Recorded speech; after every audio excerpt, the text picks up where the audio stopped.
this is my project, the gesture control robot.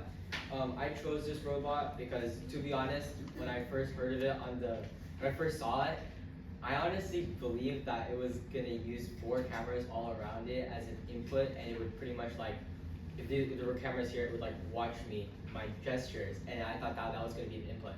Turns out I didn't read enough, and it was actually gonna be a glove, which we would later design. But I honestly don't regret choosing this project because I learned a lot about the electrical components, which is one of my favorite things about BlueStamp. Getting into that, it is comprised of 2 main things, the robot itself and then the glove.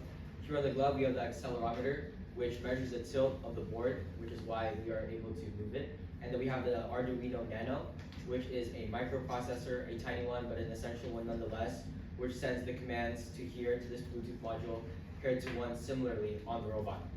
The Bluetooth module is then connected to this green little port here, the Arduino Uno, a much bigger microprocessor, and is essentially the brains of the entire robot. I also have this switch here, which is also connected to the 9-volt battery. It allows the current to flow throughout the entire robot when activated. And then I also have this red module here, the L298 driver motor, which simply commands the yellow motors on the very bottom. So here, I turn this on. Here. After a few seconds, the robot will turn on, and then it can do the basic functions such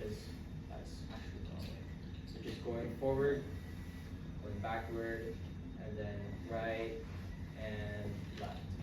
My modification is if I press this button here, the black button, it will actually start a recording feature,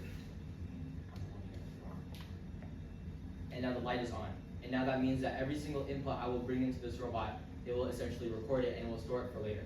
So now I can bring the robot forward, stop, and I can bring it backward. And now if I turn this off, actually, my power bank turned off. So I'll try it again. Hopefully, I'll be able to get it to run. So if I bring it forward, and for the sake of time, I turn this off. Now the light is off, and now it should go backward, hopefully. And there we go.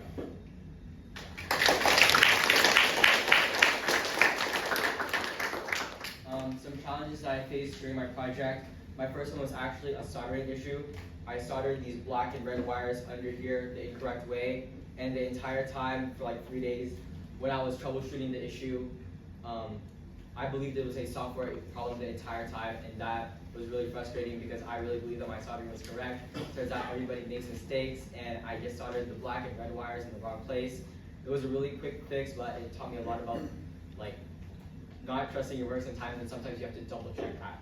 Another issue that I faced was actually the size of my board. I really liked the size of my board, what BlueStamp gave us.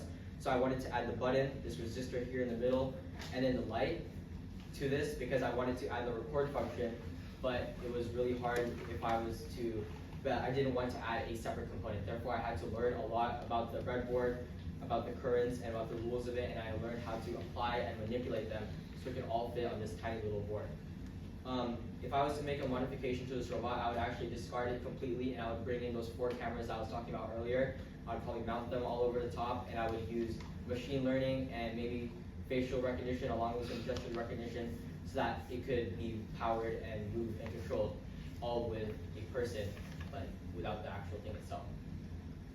At BlueStamp, I learned a lot about the hardware and software components. Arduino was a really fun thing to learn. It is a software program, and I learned how to write the code, run the code, upload the code, and understand it. And I found that to be a really fun experience because now I can go to almost anybody's code, and I will know at least a little bit of it. Hardware-wise, I learned a lot about how to solder electrical components such as the Bluetooth modules, the Arduinos. They aren't as jarring and scary as most people think, and to be honest, anybody can learn them pretty easily. Thank you.